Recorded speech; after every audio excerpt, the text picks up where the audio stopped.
കോട്ടയം അതിരുമ്പുഴ പള്ളിക്കായൽ പാടശേഖരത്തിൽ ഞാറ് നടാനാണ് മമ്മൂക്ക എത്തിയത്. ബോട്ടിലായിരുന്നു പള്ളിക്കായലിലേക്കുള്ള യാത്ര. യാത്രക്കിടയിൽ പറഞ്ഞതത്രയും കൃഷിയെപ്പറ്റിയും. പാടവരമ്പത്ത് തന്നെ കാത്തുനിന്നവരോട് കുശലം പറഞ്ഞ ശേഷം ഒരു മടിയുമില്ലാതെ നേരെ വയലിലേക്കിറങ്ങി. പൊലിയോ പൊലി പോക്കില നാക്കില നിറനാഴിയളന്നു പൊലി കൊയ്യാക്കതിരമ്പിളി അരിവാളറിയാതെ കൊയ്തുമതി. തലയിലൊരു തോർത്തുമുണ്ട് കൂടി ചുറ്റിയിരുന്നെങ്കിൽ അസലൊരു കൃഷിക്കാരനായനേം എന്ന കമന്റ് കേട്ടപ്പോൾ അടുത്ത തവണയാകട്ടെ എന്ന മറുപടി നൽകി.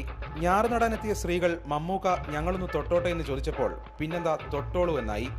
ജൈവ കൃഷിയെ പ്രോത്സാഹിപ്പിക്കാനാണ് ഇത്തരത്തിൽ ജൈവവളം ഉപയോഗിച്ചുള്ള കൃഷിരീതി തുടങ്ങുന്നതെന്നും ഉണ്ണുന്നവൻ അത് ഉണ്ടാക്കുന്നവന്റെ വിയർപ്പിന്റെ വില അറിയണമെന്നും മമ്മൂട്ടി പറഞ്ഞു.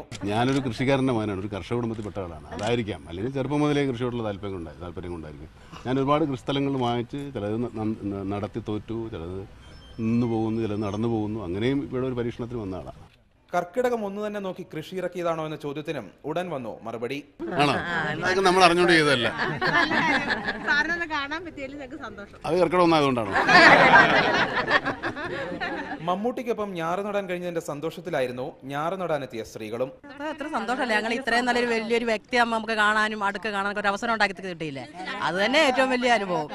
ഒടുവിൽ എല്ലാവർക്കുമൊപ്പം ഫോട്ടോയ്ക്ക് പോസ് ചെയ്തതിനു ശേഷമാണ് മലയാളികളുടെ പ്രിയതാരം മടങ്ങിയത്. ക്യാമറമാൻ ശരത് അമ്പാട്ടുകാവിനൊപ്പം റിബിൻ രാജു, മാതൃഭൂമി ന്യൂസ്, കോട്ടയം.